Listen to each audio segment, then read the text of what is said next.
మన దేశంలో థింక్ ట్యాంకులకి లేకపోతే మీడియాకి మానసిక పక్షపాతం వచ్చినట్టుంది. పక్షవాతం అంటల్లా, పక్షపాతం అంటున్నా. ఎందుకు అంటే చెప్పేటటువంటి సందులో ఇప్పుడు ఇంతకుముందు 54 మార్కులు తెచ్చుకున్న ఒక పిల్లాడు 99 మార్కులు తెచ్చుకున్నాడు. సూపర్ సూపర్ సూపర్ అని చప్పట్లు కొడుతున్నారు.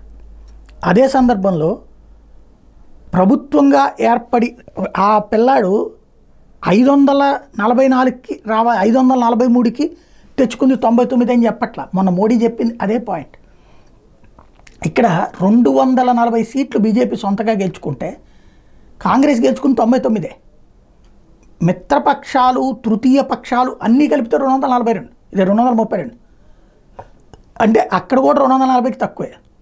కానీ ఓటమిని ఇవాల్టి వరకు రాహుల్ అంగీకరించలా.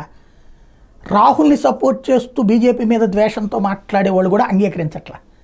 అంగీకరించకపోగా బీజేపీ ఓడిపోయిందని ప్రచారమే ప్రధానంగా చేసుకొస్తున్నారు. పివి నరసింహారావు ఫుల్ మెజార్టీతో ఉన్నారా?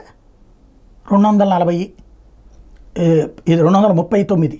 ఇప్పటికంటే ఓ సీటు తక్కువే బీజేపీ కంటే కూడా. ఆ తర్వాత చూసుకున్నటువంటి సందర్భంలో ఏ ఒక్కళ్ళైనా సరే 240 దగ్గరలోకి వచ్చారా? కనీసం 240 దగ్గరలోకి. కాంగ్రెస్ కూడా 2009లో 205 వచ్చింది, అప్పుడు కూడా లేదు. పాయింట్ ఏంటంటే బీజేపీ సీట్లు తగ్గిన మాట వాస్తవం, నో డౌట్, అది అంటంలో.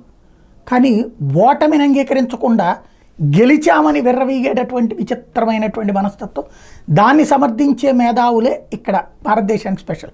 ఒకసారి రిషి సౌనక్ను చూస్తే తెలుస్తుంది.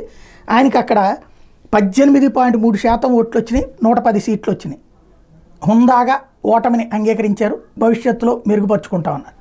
అదే 18.23% ఓట్లు వచ్చి 99 సీట్లు వచ్చినటువంటి రాహుల్ గాంధీ మాత్రం, లేదా రాహుల్ మద్దతుదారులు మాత్రం ఓటమిని అంగీకరించలేని పరిస్థితి.